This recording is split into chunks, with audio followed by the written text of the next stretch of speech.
Welcome to Learning English from the Voice of America. I'm Katie Weaver.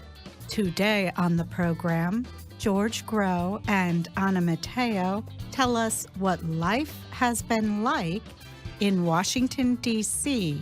during the federal government shutdown. Then, our program, Everyday Grammar. We close our show with our American history program, The Making of a Nation. But first, no city experiences a government shutdown like Washington, D.C. In addition to the economic effect, a suspension of government operations affects Washington on a cultural and recreational level.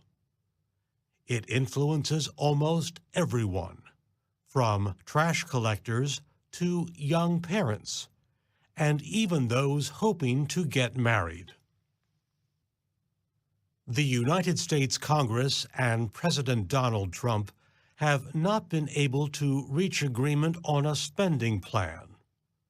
On December 22nd, about 1/4 of federal agencies had no money left and were forced to close. Trump wants Congress to approve $5 billion to build a wall along the U.S. border with Mexico. He says this would help strengthen national security. Democratic Party leaders oppose his spending request and the idea of a border wall. The local District of Columbia government has continued operations without a federal budget in place, as Washington Mayor Muriel Bowser had promised. The economic situation is not good. Some studies estimate that the federal government directly employs more than 364,000 people in and around Washington, D.C. This includes Northern Virginia and Southern Maryland. The district alone contains more than 102,000 jobs in government agencies that have no money to finance operations. Deputy City Administrator Kevin Donahue compared the shutdown to the main factory closing in a small industrial town. He noted that the closure has affected service industries like restaurants, food trucks, and taxis. What keeps us up at night is not the work we know we have to do in weeks 1 and 2, Donahue said. It is the unpredictable effects of weeks 4 and 5 and onward, he said, with the possibility for mass restaurant closures or federal workers missing payments on housing or car loans. Most immediately, the shutdown created a public health problem. The U.S. National Park Service oversees many parts of D.C., from the world-famous National Mall to green spaces like DuPont Circle and even neighborhood parks. Washington waste collection crews now empty waste containers at the city's more than 120 separate NPS sites, 3 times a day in the case of the containers at the National Mall. That service costs at least $54,000 a week. Donahue said there is an unofficial agreement dating back to earlier shutdowns that the local government will be repaid when the federal government reopens. The Park Service recently announced it would use other money to restart its own trash collection at some of the Washington sites. For years, Washington has had a tortured relationship with the federal government, which can change or block any local law. Now, city officials seemingly have the chance to note the irony of the shutdown. They often claim they are treated by Congress as if they are unable to govern the city. Now, they are taking over and covering for the central government. When the federal government shuts down, we step up, Bowser said during a January 4th press conference. The shutdown also affects the 700,000 people who call Washington, D.C. home. The Smithsonian Institution's many museums, including the National Zoo, closed their doors about a week into the shutdown. The John F. Kennedy Center for the Performing Arts has severely cut back its hours of operation. On a recent rainy weekend, parents and children gathered outside the Bloom Bars Cultural Center in Washington's Columbia Heights neighborhood. They formed a line stretching halfway up the street for the usual Saturday morning children's drumming class. The crowd was 3 times larger than the normal size. The reason? Parents searching for something to occupy their children in a city where more than 10 free museums and the zoo have been closed. It happens every time, laughed Bloom Bar's founder, John Chambers, who recalls a similar increase during the 2013 shutdown, which lasted 16 days. The district is filled with shutdown specials, offering federal employees everything from food and drinks to live theater and medical marijuana at low or no cost to them. Another effect of the shutdown is the closure of the D.C. office that registers marriages. Bowser told the Associated Press that even she was surprised to learn that people could not get marriage licenses because Congress pays for the local court system. Bowser quickly reached out to allies on the Council of the District of Columbia to pass emergency legislation called the Let Our Vows Endure Act. The measure gives her administration the right to approve marriage licenses. At a recent event to sign the act into law, Bowser said, "Just so my team knows, we're probably going to want to keep that power." Nobody laughed, and she did not seem to be joking. I'm George Grow. And I'm Anna Mateo.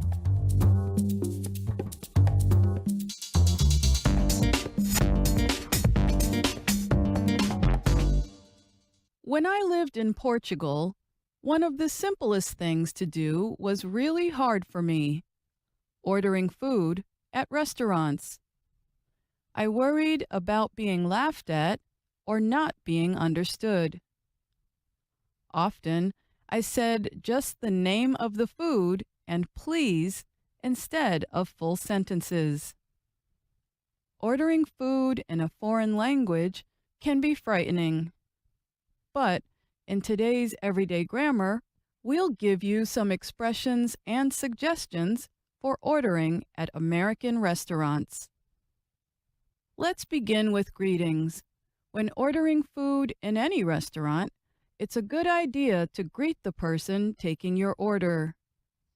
You can say things like, "Hi" or "Hi there," "Hello," "Good morning," "Afternoon," or "Evening," or "How's it going?" In the United States, asking someone you've never met how it's going is just a friendly way of saying hello. The language we use to order food usually depends on the kind of restaurant. Is it a casual place where you order at a counter? Or is it a full-service restaurant where a server comes to your table and takes your order? Let's listen to 4 common expressions used at American counter-service restaurants. Imagine that you want to order tea. Can I get a medium tea, please? Can I order a medium tea, please? I'll take a medium tea, please. I'll have a medium tea, please. The expressions I'll have and I'll take are useful at both counter-service restaurants and full-service restaurants. Listen to someone ordering food at a counter. Hi there, how can I help you? Hi, how's it going? I'll take a medium tea and a toasted whole wheat bagel with vegetable spread. The worker might respond with one of these questions. Do you want anything else with that? Will that be all for you today? If your answer is no to the first question or yes to the second, they might say this next. Is that for here or to go? They are asking whether you will eat at the restaurant or take the food away to eat elsewhere. The appropriate response is To go, please. or For here, thanks. okay, let's move to full-service restaurants. These can range from very casual to very formal. At casual restaurants, you usually do not need a table reservation. But at very busy restaurants and for formal dining, you often do. At places where no reservations are needed, a host or hostess will greet you at the door with something like this. Hi, welcome to Paprika. Party of how many? They are asking how many people are in your group. Or they may simply count your group and confirm the number. Party of 4? Or table for 4? At places that require reservations, if you are the first of your group to arrive, tell the host what name the reservation is in and the time. For example, Hi, I'm here for the 7:45 reservation for Bryant. if some of your group members have not yet arrived, you will likely have to wait to be seated. Okay, so imagine that you are now seated with your group. Here's what a server might say when they first come to your table. Hi, my name is Alice, and I'll be your server today. Our special today is a tasty vegetable gumbo. Can I start you off with something to drink? If you're ready, you can respond. Yes, I'll have an orange juice. Yes, I'd like an orange juice. When they return with your drinks, they'll likely check whether you're ready to order food or have questions. Do you have any questions about the menu? Are you ready to order? You can tell them your questions, if any, or maybe you're unsure what to order. In that situation, ask for a suggestion, more details, or more time. I'm having trouble deciding. What would you recommend? Can you tell me more about today's special? What's in it? We just need a few more minutes, please. Okay, now imagine you've enjoyed your meal. It's time to pay your bill. You can use eye contact to catch the server's attention, or just raise your hand halfway when they look in your direction. Here are 3 ways to ask for the bill. We're ready for the check, please. Can we have the check, please? Check, please. If people in your group wish to pay separately, you can request separate checks. Many, but not all, restaurants offer this. And lastly, at an American restaurant, don't forget to leave a tip. A good tip is between 15 and 20%. But read your bill carefully, since some restaurants add the tip into the bill. Ordering food in a foreign language is not easy at first, but after a few tries, I promise you will feel more at ease. Here's what I suggest. Don't be afraid to make mistakes. Even if you use different expressions than you learned today, your server will probably understand you if you speak clearly. Also, don't be afraid to ask the server to repeat themselves if their words are unclear or they speak too quickly. Enjoy your meal. I'm Alice Bryant.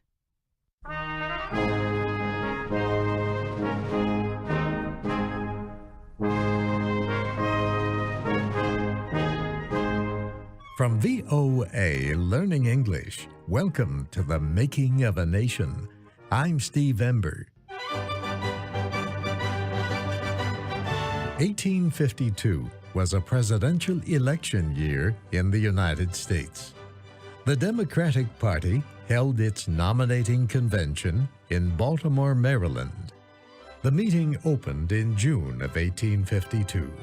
Delegates agreed that a man must win 2/3 of the convention's votes to be the Democratic candidate. On the first ballot, no one received 2/3 of the vote, so the voting continued. Finally, on the 47th ballot, support began to increase for someone considered an unlikely candidate. His name was Franklin Pierce. Pierce was from the northeastern state of New Hampshire. He was a lawyer and former state lawmaker. He also had served in the United States Senate and House of Representatives. He became an officer in the Army during the U.S. War with Mexico. On the 49th ballot, Pierce won the Democratic nomination.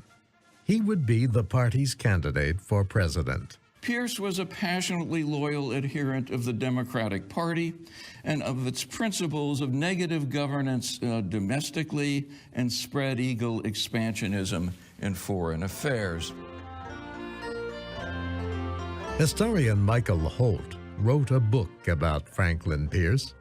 Mr. Holt describes Pierce as someone who was like most Democrats at the time. In other words, he did not think the federal government should intervene much in efforts to help build up and develop the nation.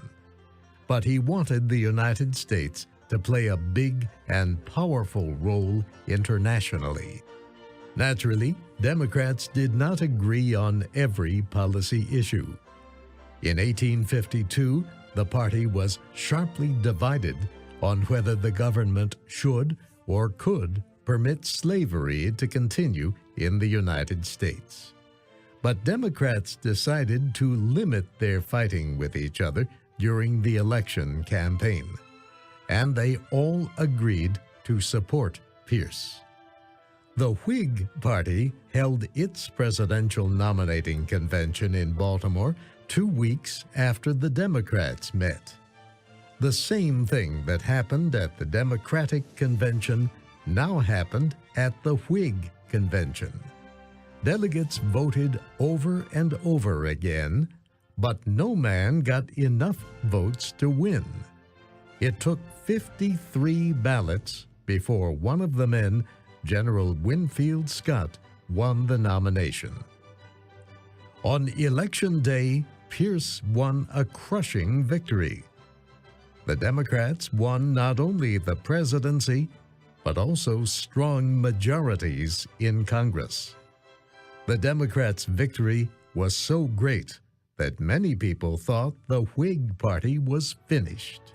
In fact, many Whigs themselves hoped their party was destroyed. Like the Democrats, Whigs disagreed with each other about slavery.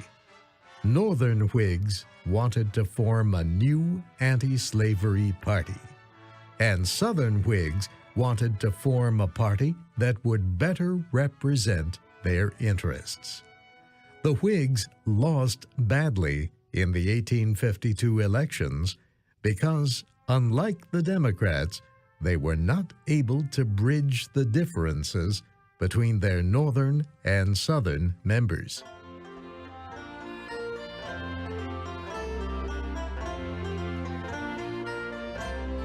Franklin Pierce was 48 years old when he took office. He was the youngest man yet to be elected president. He was charming and made friends easily, but those who knew Pierce best worried about him. They knew that under all his friendly charm, he was a weak man. They feared the duties and problems of the presidency would be too great for him to deal with. Pierce also faced a difficult situation in his personal life. 2 of his children had died when they were babies. A 3rd child was killed in a train accident shortly before Pierce moved to the White House. In addition, his wife, Jane, did not like living in Washington, D.C. She did not support her husband's campaign for presidency. Years earlier, she had urged him to resign from the Senate and return to New Hampshire. She did not want to go back to Washington. When her husband was elected, she agreed to live there, but she rarely saw anyone. One of her close friends took her place at public events. Historian Michael Holt says Franklin Pierce's main goal as president was to keep his party united. One way to maintain party unity was to adopt popular democratic policies. He promised strong support for expanding the territory of the United States. He also promised a strong foreign policy. During his term in office, Pierce successfully negotiated with Britain to gain American fishing rights along the coast of Canada. He also supported diplomatic and trade talks with Japan. However, he was unsuccessful in an attempt to buy Cuba from Spain. National issues presented President Pierce with a more difficult problem. Now that the election was over, some Democrats felt it was time once again to raise the issue of slavery. The Compromise of 1850 had settled the question of slavery only in the Western territories. But anti-slavery activists said the compromise should have done more to end slavery throughout the country. And pro-slavery activists said the agreement did not protect slave owners' rights. They did not want the federal government to intervene in slavery anywhere. As president in 1853, Pierce had to choose between the competing sides. He could support the Compromise of 1850 and say the dispute over slavery was settled. Or Pierce could try to make peace with both anti- and pro-slavery extremists. Giving the extremists jobs in his administration would be the easy way to satisfy their demands. And that was the policy Pierce chose. Contemporaries at the time predicted that this attempt to share the plums would wreck the party, and it did. Historian Michael Holt says Pierce sought to include men from competing sides of the Democratic Party in his cabinet. Pierce named William Marcy of New York as Secretary of State. Marcy wanted to limit the spread of slavery and keep the Union together. Jefferson Davis of Mississippi was named Secretary of War. Davis, more than any other man, represented Southern slave owners. He threatened to take the South out of the Union if the government set any limits on slavery.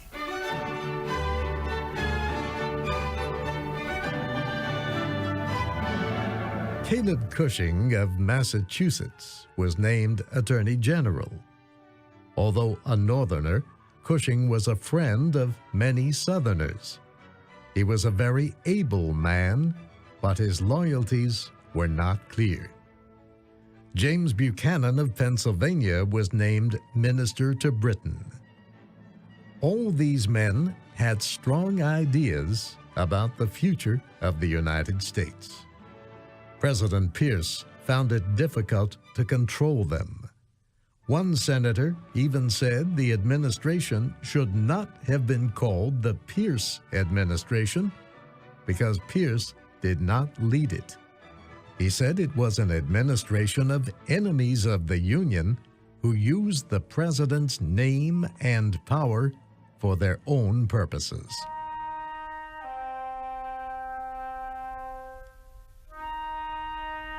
As president, Franklin Pierce faced another difficult question.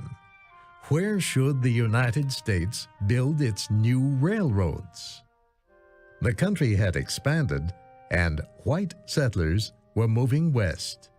Many were hungry for good transportation. They wanted railroads that reached across the continent from the Atlantic Ocean to the Pacific Ocean.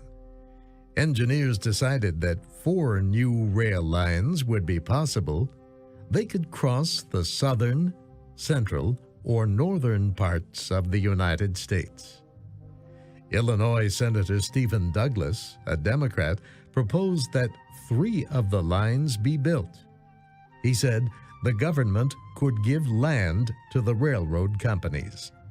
The companies could then sell the land to get the money they needed to build the lines. A Senate committee discussed the issue. Its members proposed that only 1 railroad line be built.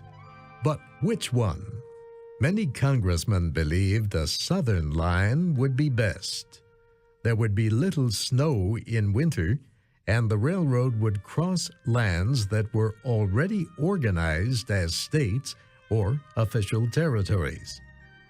A northern or central line would face severe winter weather, and it would have to cross a large, wild area called Nebraska. Nebraska was neither a state nor a territory.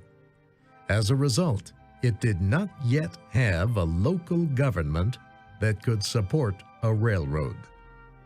In addition, many congressmen did not want Nebraska to develop a government. The reason, once again, was slavery. Michael Holt says members of President Pierce's party hoped the effort to organize Nebraska would unite Democrats once again. Instead, Mr. Holt says the Nebraska Territory caused more conflicts and ruined Pierce's administration. The bill increased divisions between Democrats and Whigs and between pro-slavery activists and anti-slavery abolitionists, and it brought the country one step closer to civil war. As one Northerner wrote, it was said hundreds of years ago that a house divided against itself cannot stand. The truth of this saying is written on every page in history. It is likely that the history of our own country may offer fresh examples to teach this truth to future ages.